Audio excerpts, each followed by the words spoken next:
Hello, I'm Andrea. And I'm Leila. So today we're gonna be interviewing three people. Yeah, three people. And we're gonna be asking them about their intellectual revolution. It's okay. A personal intellectual revolution can occur in a way that first you believe in this initial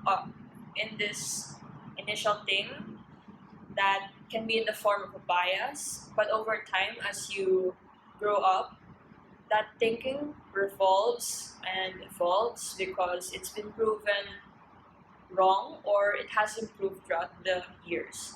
So, I'm gonna ask you, so what is your personal intellectual revolution?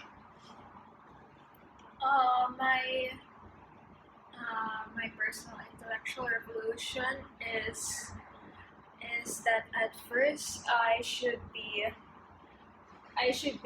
following the ideas and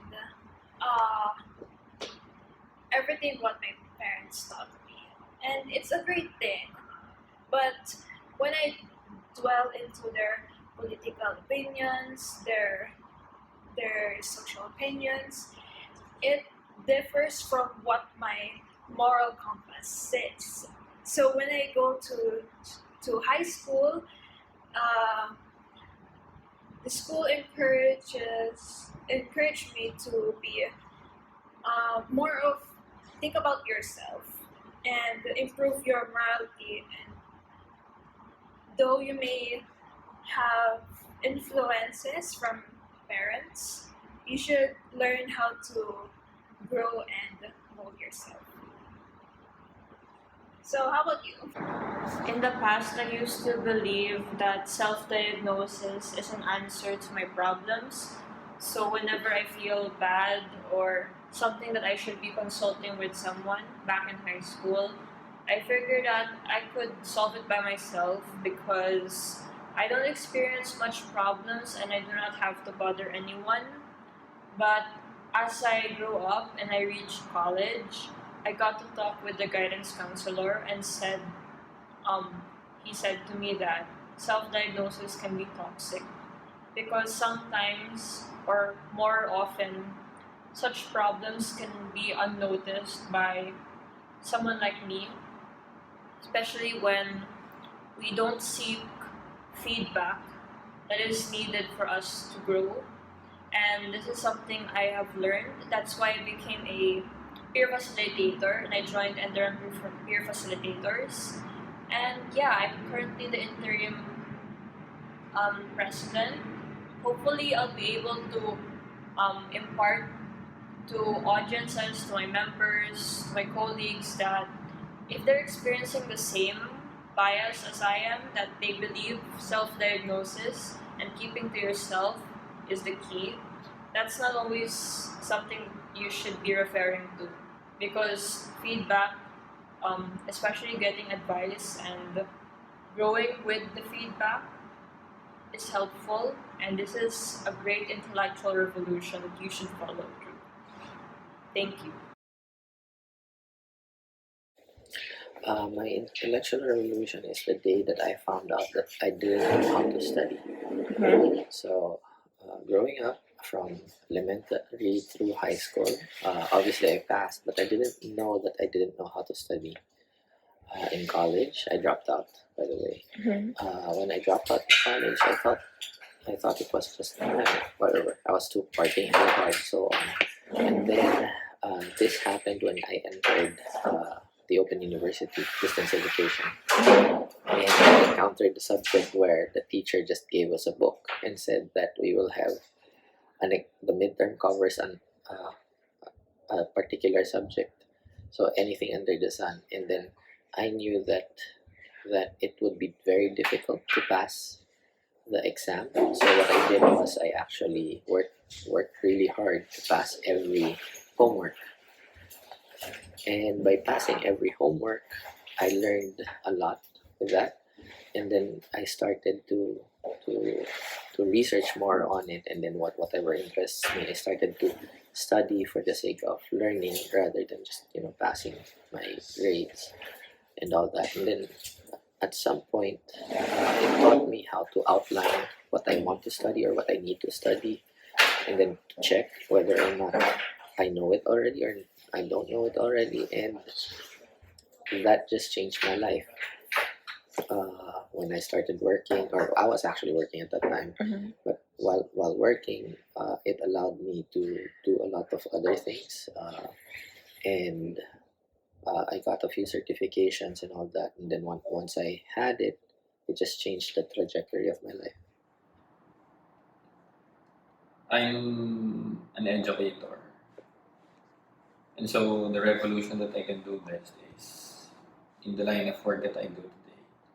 And in several instances, what I teach my students are the unconventional thoughts. For example, the way we believe in history, result, for example, people no longer believe in teaching result, and I've been fighting for it.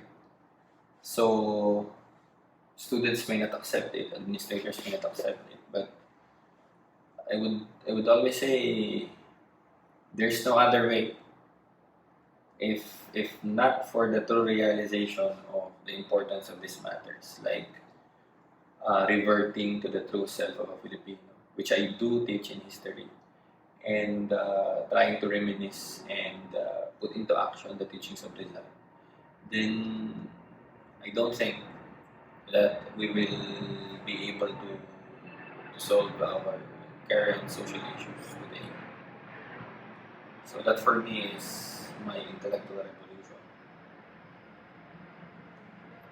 Sir, before we end, you consent that we interview you, right? Yes. All right. Thank you, sir. My intellectual revolution probably would stem from my previous experience in life. Mhm. So its concept is regarding that how I see people Mhm. or how I interact with them. From the get go before, I'm introspective, mind you. So Okay. I'm not introspective, introverted. I'm Alright. introverted. They're the So- same. No, introspective is when you go with them and think through or think with them. Yeah, but the concept is the same because Yes, you're it's the same. deriving energy from yourself rather than getting it from other people. True, true. So beforehand, I saw people differently. I would box them up in different categories. Though I Mhm. think most no one would do such. But for me, it was like the type of thought left me, especially with the part of pride, left me not being able to fully see that there are layers to them. Like Mhm. this person might appear to me as such, but I I don't know from the fact that this person actually has more deeper layers. They could be twisted, they could be a good person, Mhm. but those masks aren't actually masks of hypocrisy, but mostly those masks are, well, my interpretation is their boundaries because you want to, you feel safe with some people and you don't feel safe with some people. So the level of interaction and the level of letting someone in stems from that. So before I saw people as one dimensional, but more of the thought because it isn't that I was ignorant to it, but more that I cared more partly from myself of it doesn't necessarily matter if they're like that because it only benefits me or it doesn't benefit me. It's either a convenience or inconvenience for me. It's the same for them. No matter what level of connection we have, there will always be a moment in time where they'll be convenient with me or inconvenient with me. They have they're allowed to prioritize their most highest need against my own because it's their life.